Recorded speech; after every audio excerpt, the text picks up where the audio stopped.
Rita Ezenwa Okoro. What an absolute pleasure speaking to this woman. She is inspiring.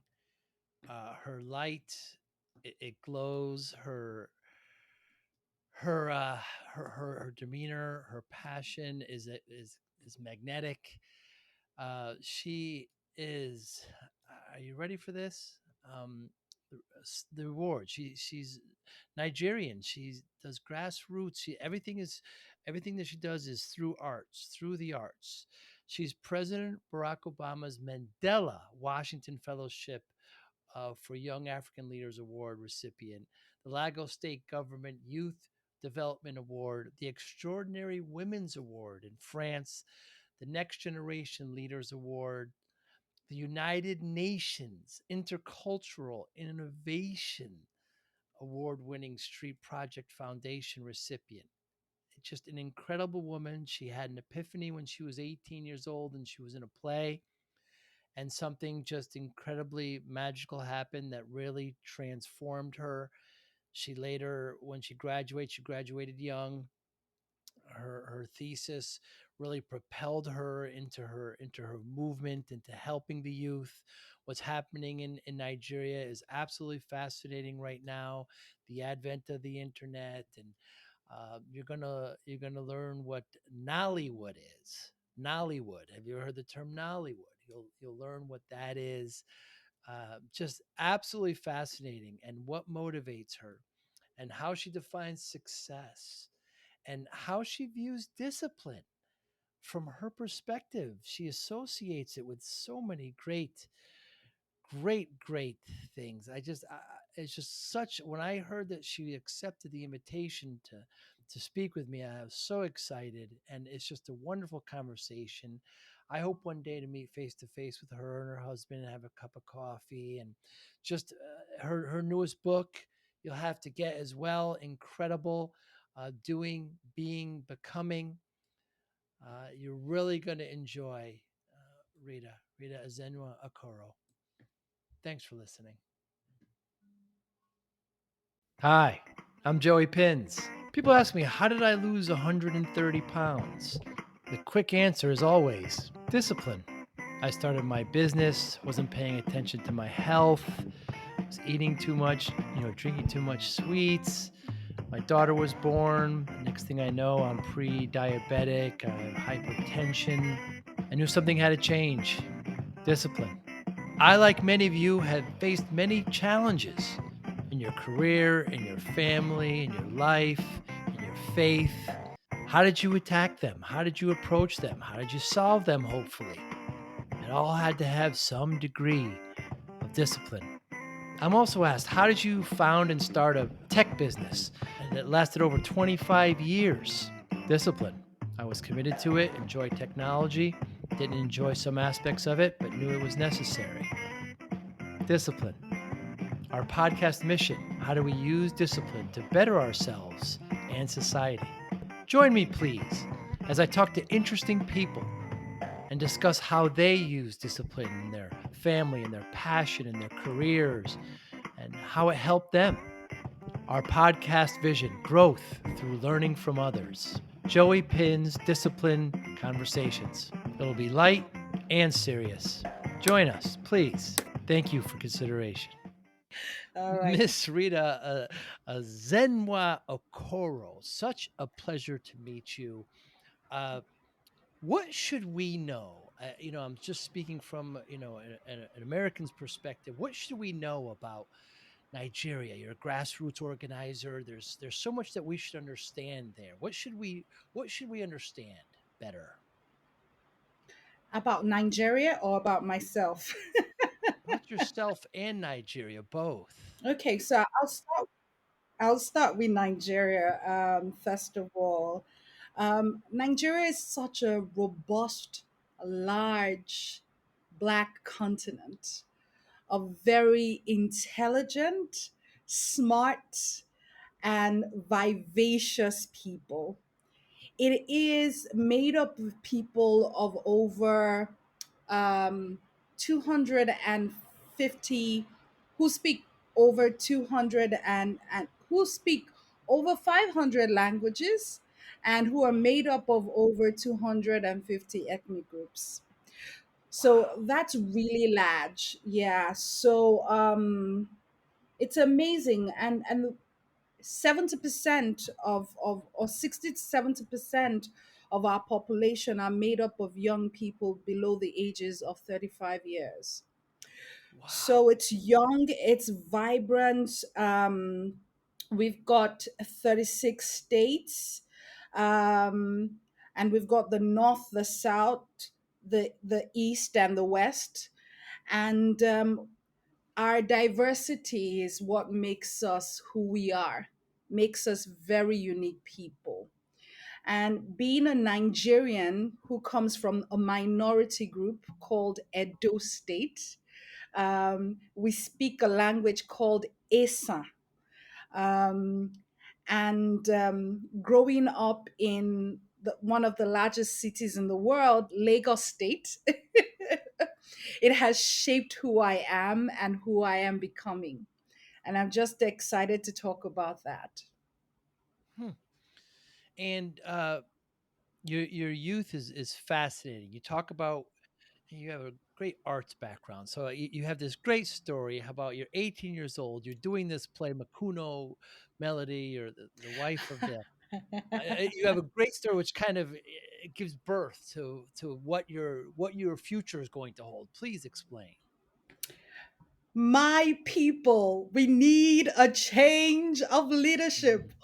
Oracle or no oracle. That's That the was it. line in that's the line in Mekuno Yeah. Melody. And I was just 18 years old and saying those lines. And I probably didn't know that I was going to become the activist that Mm, I am now and I am becoming, and not just an activist, but a performance activist. And with a background in creative arts, and my journey from childhood to now, and exposure to play and performance has helped evolve my thinking. But I really didn't know this as a child. mm, It's usually, in hindsight, when you begin to reflect, why is Rita the way she is right now? Why am I able to accomplish this much? What were the things that I did in my youth that is impacting in my 40s and is impacting on the way that I relate with people and impacting on how I respond to my emotions? you know um I guess that's where response ability comes from, which is really very critical when we're talking about discipline. How do you respond to what goes on around you? And the creative arts is just so fantastic. I'm just so in love with the creative arts because of the capacity to teach you, critical thinking. So when you mm, teach people improvisation, you're actually unconsciously teaching them critical thinking skills. mm, And when you're teaching drama and performance, you are unconsciously teaching people communication skills, confidence building. And when you're working in a team and learning how to draw and paint and create and design things together, you're teaching people team building skills. And the beauty of it is unconscious learning. It is what I call the not knowing growing process, which our young people across the world need for their development. How do we create an environment where young people are placed in a position where they are doing the things that they love, and in doing what they love, they are developing life skills that are necessary for the world of work, that are necessary for leadership, that are necessary for survival, that are mm, necessary for activism, that are necessary for government, that are necessary for polity and politics. Um, That's why I'm so in love with the creative arts, and my book Doing, Being, Becoming for the Love of the Creative Arts speaks so well about that experience. Yeah, and in your book, you talk about that first experience that you have when you said you brought out your inner Martin Luther King, I believe you said, and you gave the you said oracle or no, we have to make a change. And um in the states we don't value, I guess it's hard to say, some value the arts more than others. I certainly do. I'm a big believer in it, but you obviously see it in your light, in your energy, just as fundamental to growth. As to you address mental health awareness in your book. You address positive thinking and confidence all through art, and the whole idea of learning while not while you don't think you're learning. It's a very interesting approach. I wonder how others can adopt that and really grow our societies. Yeah, and I think one of the reasons I think the way I do is because I come from a society where young people are deprived of a lot. Mm, A lot of young people have lost their childhood and do not even know how to play. mm, I was fortunate to have grown up in a family that could put food on my table, could take me to school, and have a roof over my head. This is not the case for 60% of the people in Nigeria. wow. And so a lot of the leaders of today are leaders who lost their childhood. And the childhood is really a period for development, a period where you should be exposed to play and performance and make believe, because a lot happens in the child's Mm, mind. Even scientifically, there are proven studies to show what happens to a child between the ages 0 to 7. And I hit all of these milestones. I mean, I was exposed to a satellite dish before I turned 7. And so I was exposed to a world outside of Nigeria at a young age. And so now, it really, when you think about it now, and me being a global citizen, it makes a lot of sense because I was exposed to it very early. And my book talks about the importance of exposure for every child, and that it's not a luxury, it is a necessity, that we expose our young people to as much information that's healthy for them and healthy for their development. And the creative arts affords us that opportunity. I mean, imagine what young people can do with the exposure to music. And music in itself is both a science and an art. I mm, remember when I had to study the ethnomusicology, they call it, or music as therapy, or music as medicine. It exposes you to quite a lot. And one of the charge that I give in my book is that you need to think of yourself as a parachute. It only functions when it is open. And mm, even when I work with young people, I talk to them about opening up their minds, because only then can we then have conversations with people across borders from a perspective of understanding the different dimensions of who they are. Because the conflicts we have in the world today are based on a lot of the single stories that we hear through the mm, media, or through assumptions, or through what we're fed on social media. mm, But exposure, which creative arts affords us, helps a young person's mind open up to the various facets of human being, and be able to negotiate, have conversations, understand people, develop empathy. also develop the ability to collaborate with one another and co-create the world that they want to see evolve. And so for me, it's just amazing. So coming off that background of deprivation has brought me to this point where I have committed my life to making sure that young people who do not have the means are exposed to the power and of the creative arts and what it can do for their development.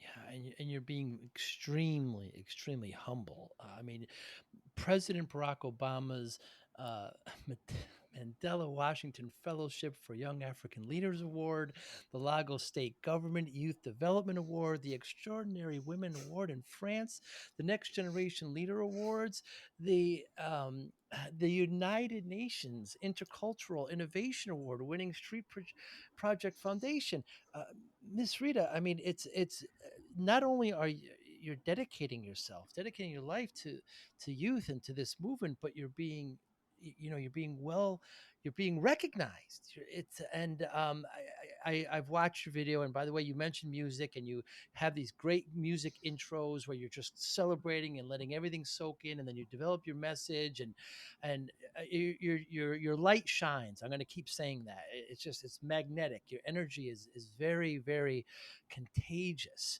So what made you let's just talk about the youth movement, about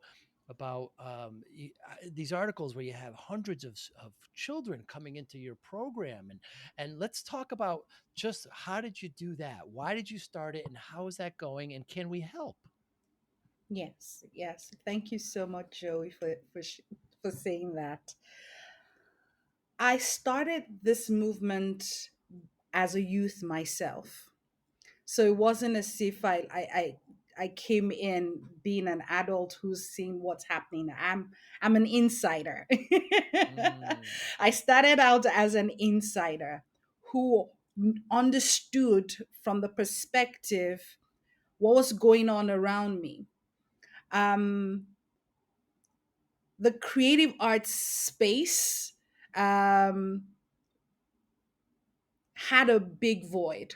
hmm, um, and that void also had to do with the infrastructure available for young people to express themselves.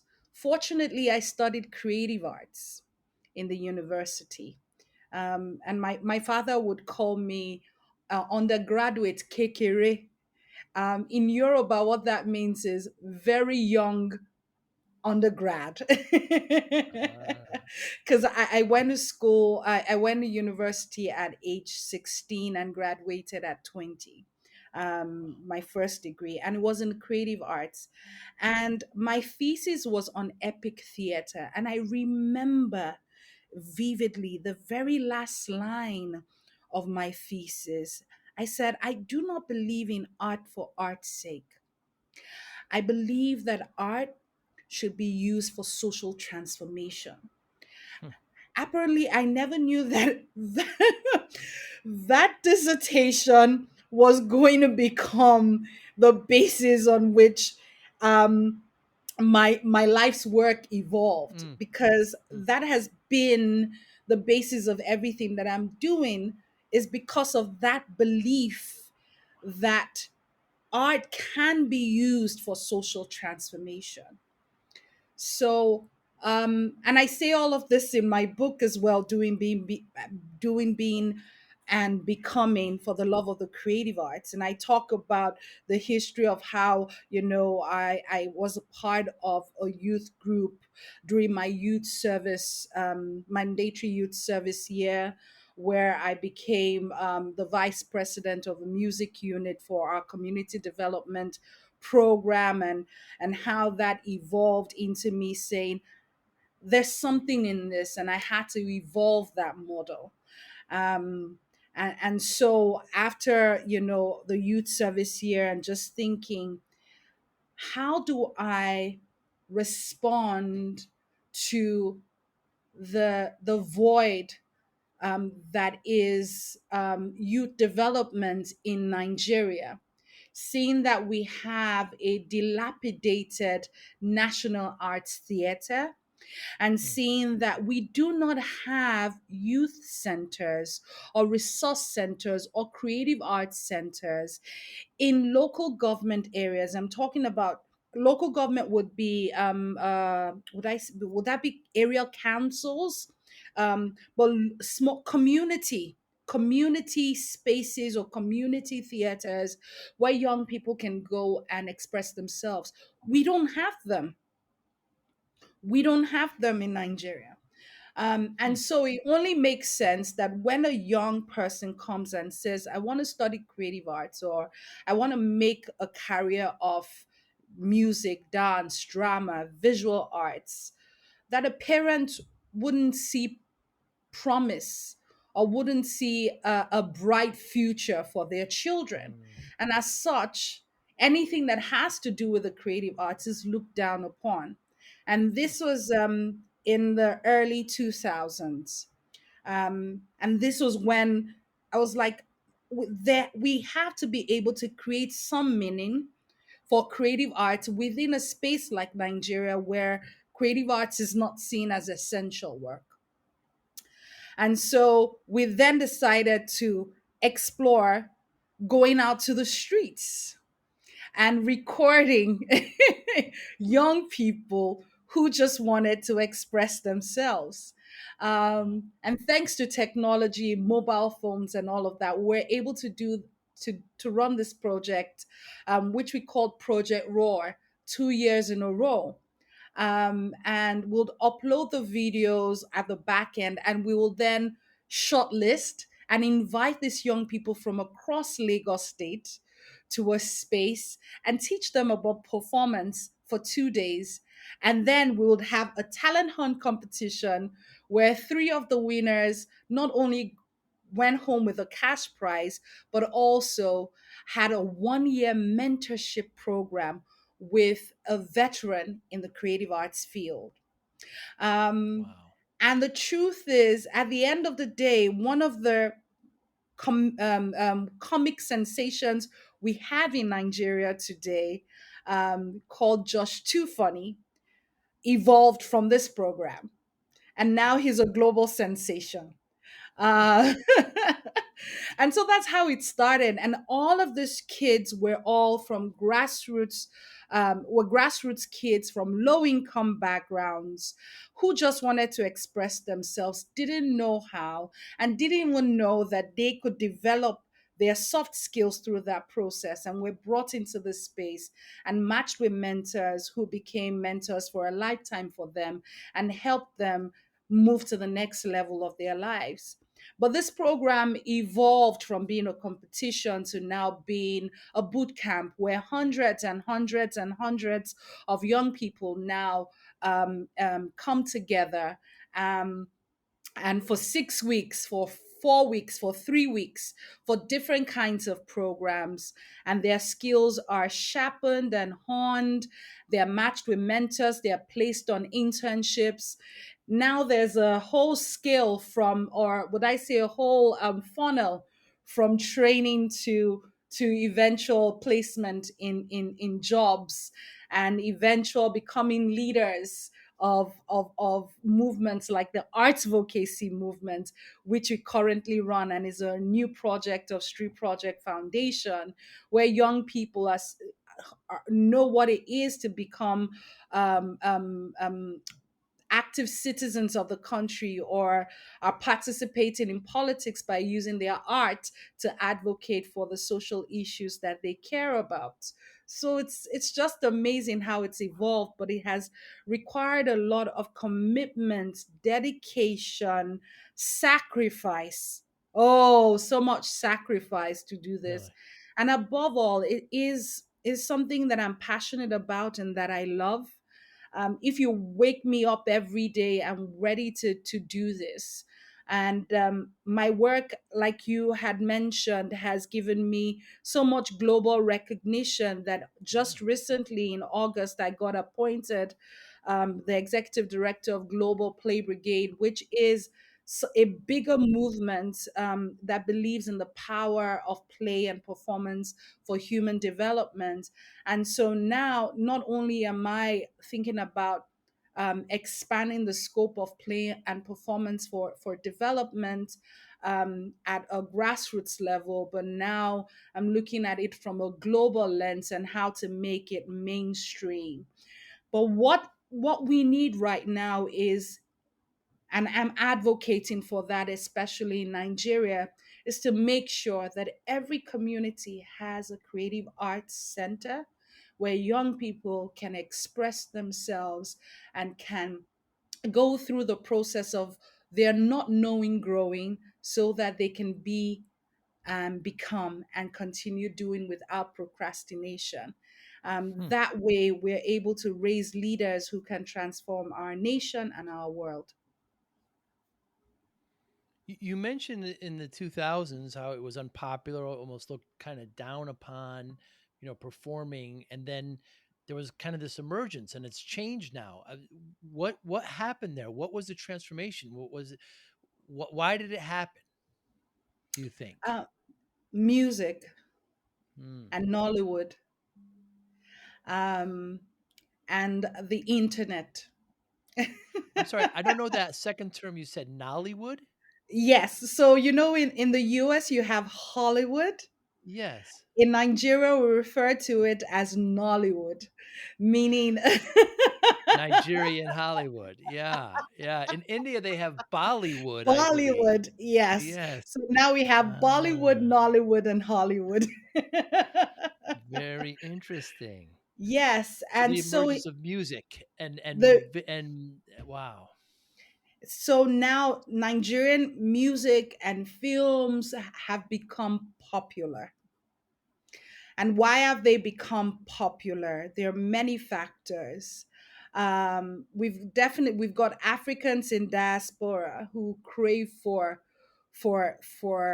home, and music and drama and films are the best ways to be able to connect with home, even if you're thousands of miles away from home. Mm, And so that also evolved the streaming platforms, unique streaming platforms that not only people within the African continent consume now, it's all over the world now, mm, such that we have the likes of Burna Boy winning a Grammy Award, and Two Face Idibia winning the BET Awards back in the day. And so it has become popular, just like football is a huge sensation. So if your child came and said, I want to be a professional footballer, and you see the talent, or basketballer, you'll let them do that.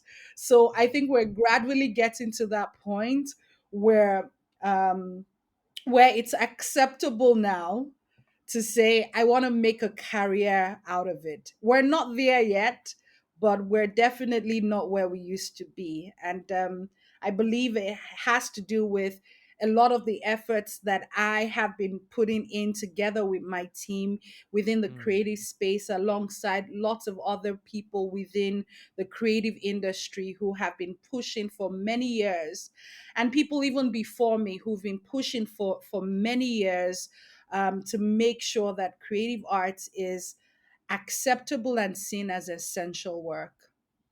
hmm. Yeah, you mentioned football. I'm a big football soccer fan, and Nigeria has always been an African, powerhouse, always. And there's great Yeah, players that are playing up in Europe and that's right. that are Nigerian, many, many, many.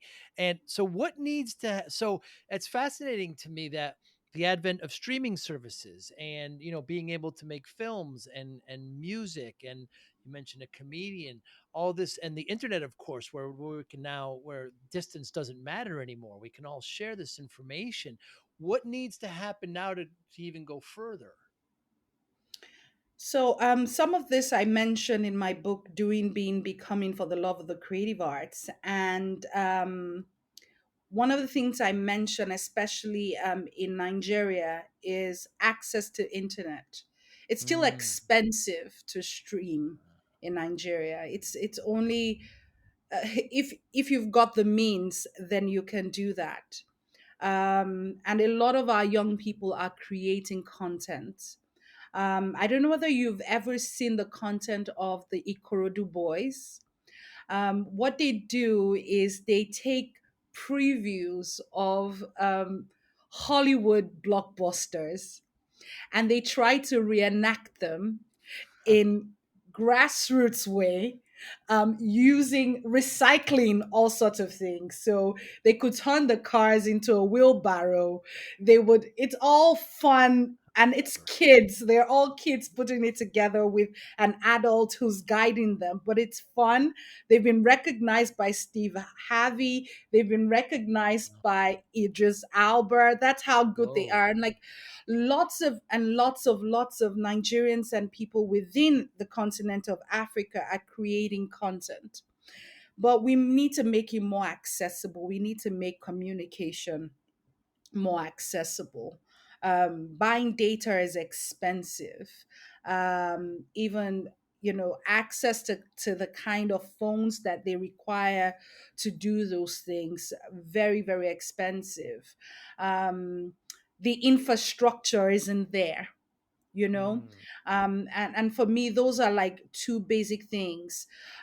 If I could work like just a couple of streets away from where I live to a center that serves as a safe haven where I can express myself without judgment as a young person and create, and that center has got the resources that I need, that I may not have at home, but that I need, that is accessible to anybody despite their class, despite where their parents come from, that we would begin to level the playing field, as regards access, and making sure that even persons with disabilities are able to access such infrastructure, because there are some, but they're not even accessible. I mean, if you Mm. have to walk 4 flights of stairs and you have a physical disadvantage, how you going to access um, um, creative arts, or how you're going to be a part of it. So there's a lot to be done, and a lot of those solutions I prefer in my book. Hmm. And you've got a great video where they were protesting there in Lagos peacefully, but then the police came and didn't handle it very well. And this was all at one point while you were kind of coming up and trying to spread the word. You talked about how Facebook became your best friend. You were able to spread the word through social media. But yeah, basic infrastructure is hopefully the satellite system becomes a little bit better where we can, they don't have to put wires down and everything and they can have access. That becomes a little bit more available and less expensive to get that infrastructure going. But social media was your friend for quite a while to kind of get the message out. It was my first office. Nice, Number one, I didn't have the money. nice. I was a young copywriter in an advertising agency. Um, so it was like, how would I put the word out? And my first pilot was in a children's hospice, and I needed to raise funds. I needed to sell my vision. And so what I did was I used what I had, to get what I wanted. And what I had at the time that was affordable, was cheap. I didn't have to pay a dime, maybe only for data, was Facebook. And Mm. so I started utilizing Facebook since 2007. And I think one of the reasons why I'm also a digital marketing expert comes from the fact that I have built, and that's what my book is about, because it's like, because I do, I'm finding my being and then becoming new things every time, because I'm Mm. trying out new things. And so because I had a vision, and I had to find a way of getting the vision out within the limited resources that I had, I was being in the process of doing and testing, and I failed so many times. But I probably didn't see it as failure. I saw it as a learning curve, and I built on them. And in building, I also was innovating. And with innovating, I was becoming something else Hmm. that has helped me become the grassroots organizer that I am, working with young people. I'm in my early 40s now, and I still Come on. feel very, very vibrant and young because I'm up to date with a lot of what's going on and can have conversations that are enjoyable, and at the same time that serves as a curb for young people as they evolve. Yeah, I like what you talk about being a copywriter when you're young. You were only one of two women, I believe you said. Yes. And can you talk a little bit about that? Is it tough being women in the performing arts? Is there an issue there? Is it more difficult? Is it male dominated? It is male dominated. It's still male dominated, but it's better than before. One of the Mm, programs that we run at Street Project Foundation is called Digital Amazons.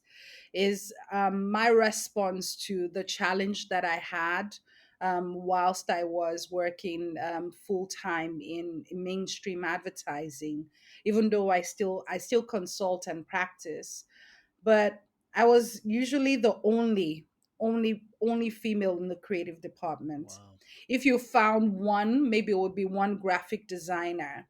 Um, I was always the only female. Mm, Um, and so that also pushed me to want to deliver more, let's say, even if this seems to be a male dominated field, I'm going to stand out. I'm going to be the best at what I do. And one of the things that I particularly didn't appreciate was the fact that people talked about how hard it was to get copywriters or get the kind of human resource needed. And I was like, in a country like Nigeria, you definitely have to make room for capacity building. And it became one of my life purpose to make sure that we strengthen the capacity of women. It's nice to teach women how to cook. It's nice to teach them how to sew. It's nice to teach them how to make soap and some of the things that would make them some maybe six-figure or five-figure salary or earnings. But for me, how can we teach women how to make 7 to 8 to 9 figure salaries?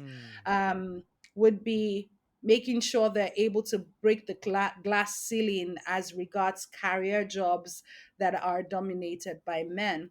And so, what we do with digital Amazons is that we expose young female creatives to photography, digital marketing, graphics design, video editing, um, copywriting, content writing, um, storytelling, video creation, filmmaking, animation, um, enterprise development, project management, which are very, very key for advertising and the digital industry.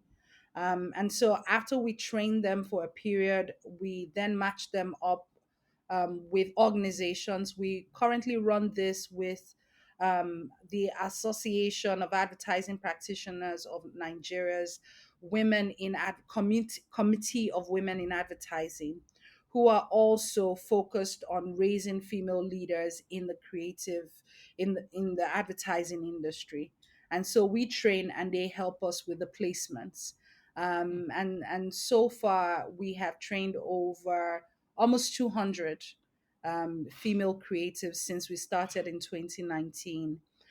So, one of the things we definitely need in this regard are laptops. As simple as getting a laptop would empower a female creative, more female creatives to get into the industry and compete with their male counterparts. Hmm. Is Nigeria more advanced, the same behind your other neighbors there in Africa? Nigeria is more advanced than most of our other neighbors, Oh, good. except for South Africa, Rwanda is also coming up really quickly. Kenya is also doing well. But neighbor and Ghana is also doing well. But in terms of exposure, in terms of infrastructure, where it's relative, right? But Mm. yes, we're a bit more advanced. Yes, On the podcast, I we you mentioned discipline before. We talk about discipline. I lost a lot of weight. People always ask me how did you lose it? I said, well, the doctor said I'm not going to see my daughter graduate, so that kind of turned me around.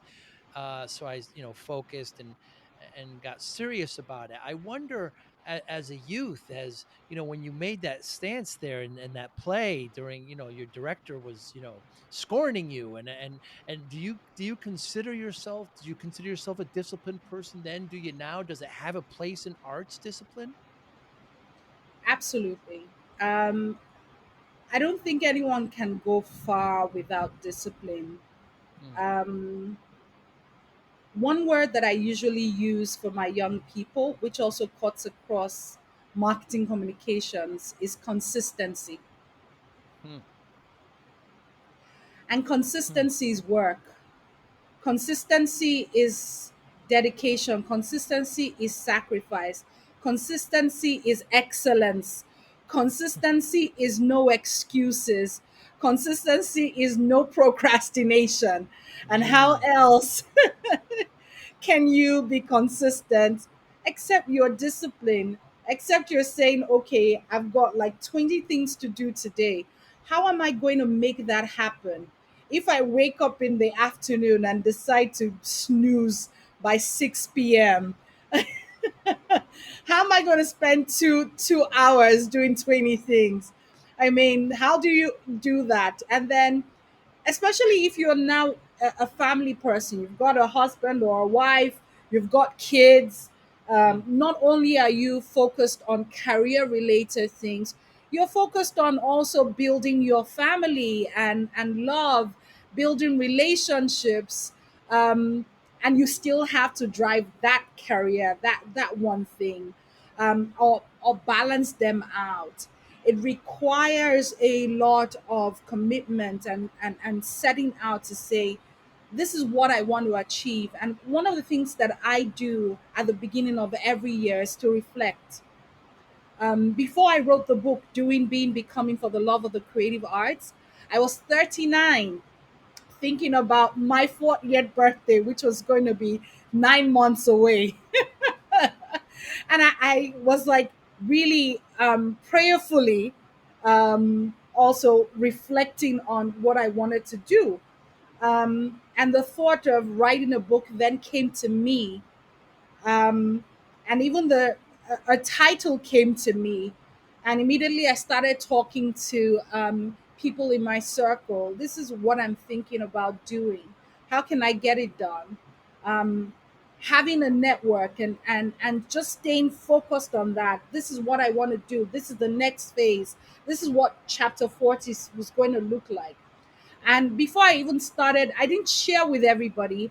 I shared with people who I know have done this before and have a certain kind of discipline and could hmm, guide me on how to make it happen.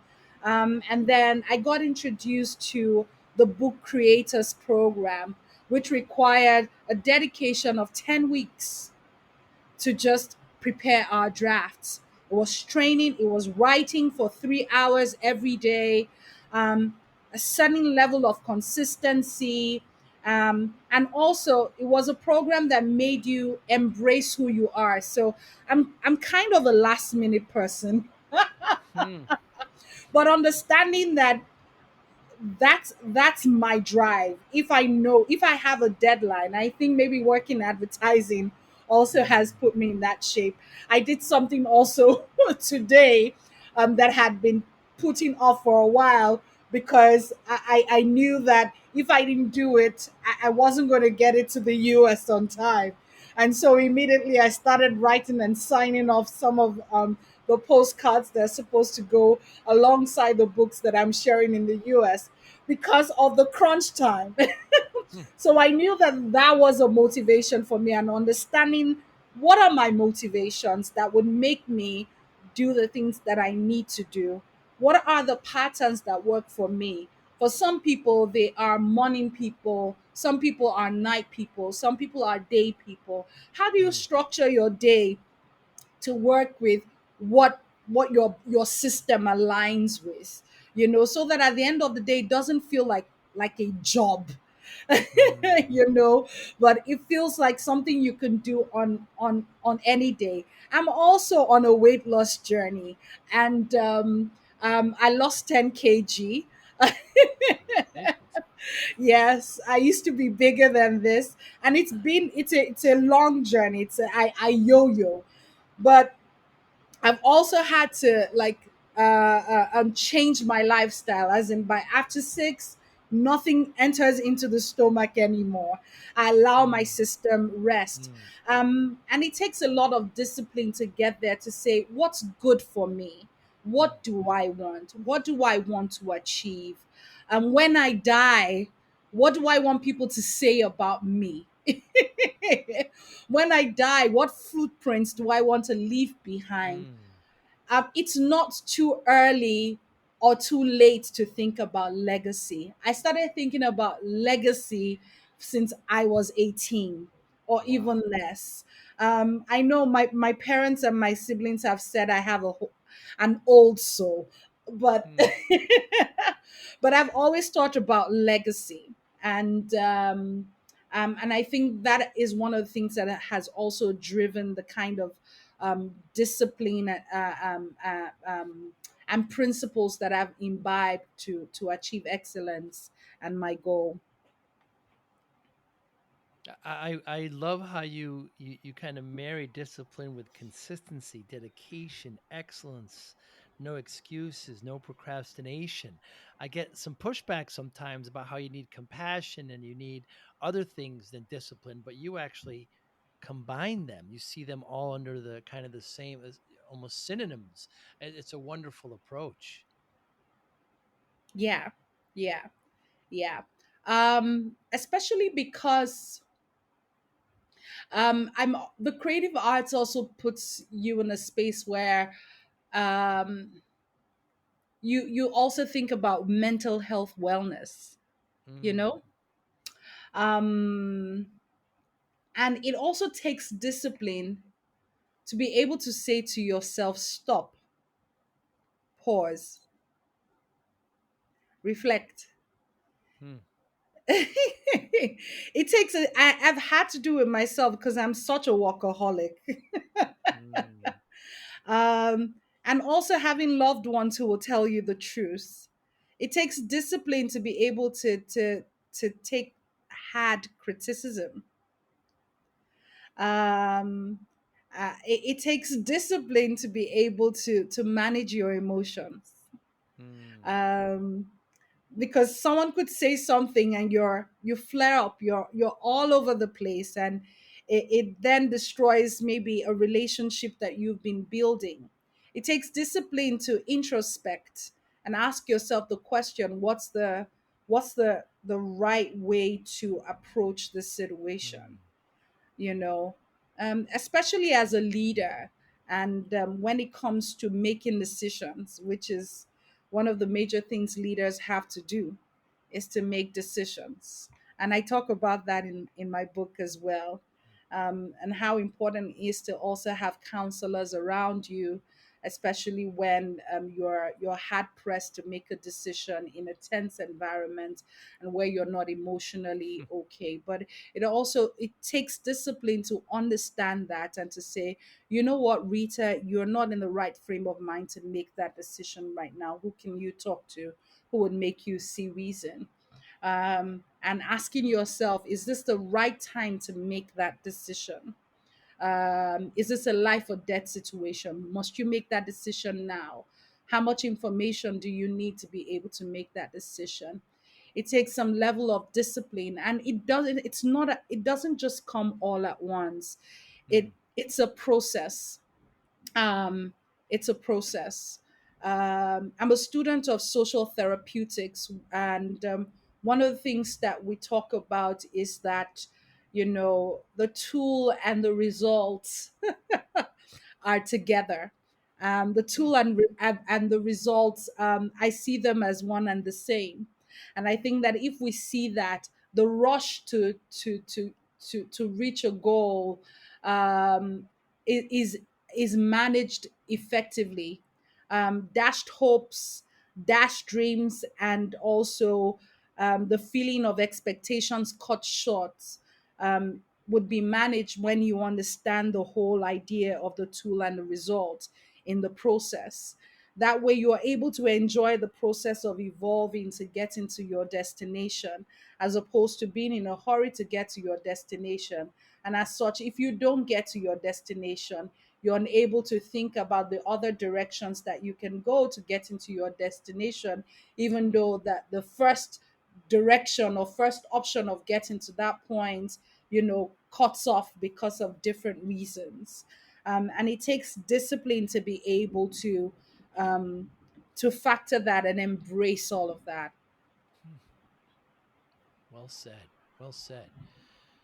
Rita Ezenwa Okoro, what motivates you? Ooh, ooh, that's a good question. Now I'm going to have to pause and reflect. What motivates me? Problems, Hmm. Hmm. problems. Your It's quite own? my own problems, other people's problems. Um, for some Societal? reason, the societal problems, when I see a challenge or something's not right, um, there's a tendency for me to just want to fix it and start uh, trying to solve things, trying to strategize. But seeing something isn't right in its right place, or seeing that people have not attained their dreams or their purpose, um, I just want to identify the root cause of that problem and see how we can solve it so that people's lives are a lot better than they were before. Um, and even my life. So even when I think about, especially when it comes to mental health, which is very important to me because that's the only way that I can keep going. The body, the soul, and the spirit for me is very, very key to being able to achieve our goals. I'm also a very spiritual person. And so finding that balance holistically helps me in thinking about um, making sure that the challenges that I see within myself, that I'm able to deal with them. um, that way I'm also motivated to help other people, lift other people up as well. And this is not to say that I haven't been in a situation where um, I I was in a situation where I was bruised and I also had to fix other people's problems at the same time. I remember Hmm. having one of what I say, my mentors and people I look up to, and I said to her, I feel like a wounded lion and I have got to run this boot camp. And she says, just do it. Be vulnerable with them. If they cry, cry with them. Hmm. you know? Um, and so seeing challenges, problems, it does motivate me, interestingly, because I want to see people be the best versions of themselves, become the best that they can be. I want Hmm. to see me become the best that I can be. And I Hmm. think that motivates me every time, that I've got to be better than the last achievement. I've got to do Hmm. better. There's still more, you know. I think it was Lois Olsman's book about the overweight brain, and every time I think about the overweight brain, and also some analogy about the fact that the best ideas are in the grave. speaks a lot Hmm. about how much of the human brain is not utilized. And so when people say you can only be one thing, why just focused on one thing? I've never been one who believes in that school of thoughts. I Hmm. believe that you can be whatever and whoever you want to be at any age, at any time of your life. You just have to put your heart to it. And I've seen that, Joey, even with your story, golf, music, so many things that you are into, comedy, and podcasting. That's what becoming is all about. Hmm. Um, the day you say you have become is the day you die, you know. Hmm. Because we're constantly evolving, and so you're reaching a climax at a stage in one stage in your life. You're picking up, you're beginning another on a new phase, and baby steps in another phase, and you're evolving in that as well.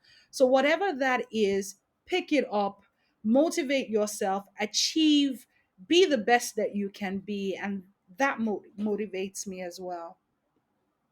How wonderful! How wonderful that is. And I share the idea with the school, how when you lift others, it lifts yourself. My greatest joy is when my friends are doing well and they're healthy and they're thriving, because I'm with them and I'm part of that as well. And if we could just look at that as a society and stop, we have some ideas, people with different ideas can still talk, and we can still be friends, and we can still thrive together. And the discipline of all that is needed. And once we're all lifted, once we help each other lift, we help ourselves. ah Take a deep breath. Absolutely. It's wonderful. Absolutely. Yeah. There is the zone of proximal development that Vygotsky talks about, which really talks about the fact that, when someone gets to a point where they do not know how to achieve that, they need somebody to lift them up, to teach them, to build Hmm. them, to be to to become effective, to perform effectively. And all of us need help at any point in time. There are certain things that I need someone's support so that I can achieve my goal. And Hmm. I find myself in that position where I'm constantly looking for zones of proximal development, which I also sometimes call learning opportunities, especially when I'm with my young people. And it could just be a performance. And I see that they're making a mistake. And I mentioned this in my book about a young girl who just wanted to quit because she felt that, someone said something to her, um, while she wanted to be leader of the group. And he said, oh, give her vice president, she's a girl. And she decided to quit because she was angry. And for me, that was a point of a zone of proximal development, a teachable moment for young people. And everybody needs that. Everybody needs to always find that opportunity where you can lift others up so that they are constantly developing and evolving. Hmm. How do you measure success, Rita?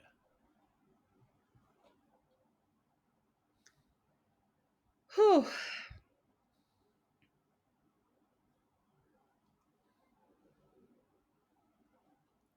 peace of mind. Hmm. Hmm. Peace of mind. Because I could do all that I do. Um, and if I do not have rest on the inside, Hmm. you know, it isn't worth it. You know what I'm saying? I could have all the money in the world. Hmm. And if I am not at peace with myself, at peace with God, at peace with the people around me, um, you know. I have an amazing husband. But if I'm not at peace with myself, the house is going to go upside down. The energy in the home will change, you know. But when there's peace and there's joy and there is love, Mm, oof, it's that's the world. success. And Yeah. so all that we do is to make sure there's peace in the world, there's love, there's joy, there's happiness in the world. Um, that motivates us to create and keep creating, what makes our lives better, what makes our lives enjoyable. Um, yeah, Uh, Thank you so much for your time today. An absolute joy. I was so excited when you accepted this, and I was so excited when you accepted it. And thanks for staying up late. I know it's late there in Lagos. I really, really appreciate it. How can we get in touch with you? How can we get your book? We'll put show notes in it, but please, how can we get in touch with you? Where can we get your book? great. My book is available on Amazon, on Kobo, um, and my distributors are Ingram Spark. Also available in Barnes and Noble. And the easiest way to also access my book is just visiting my website, www.onlinewithrio.com. And there are many, all other goodies besides my book on that website as well. It's a wonderful website. You've got great videos. And by the way, Rio is Rita Ezenwa Okoro. It's just That's right. REO. So that's REO, yes. REO. Yes, we'll put that Yes. in the show notes. Thank you so much. I look forward to maybe one day having a cup of coffee with you and your husband and me and my partner. If we can all face to face, that would be wonderful. But please keep on doing what you're doing, and I hope we get to eventually meet. Thank you so much for your time. Thank you. Thank you, Joey. It's been a pleasure talking to you. You be well. Bye now. Bye. Thank you for listening and or viewing Joey Pin's Discipline Conversations. Please share this episode with one or two of your friends who you think may benefit from the episode. Our website, www.joeypins.com.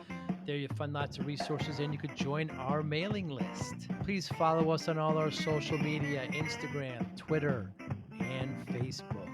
Podcast information. The video version of our podcast is on YouTube. Please subscribe. Audio is on all major podcasting platforms. Please follow them.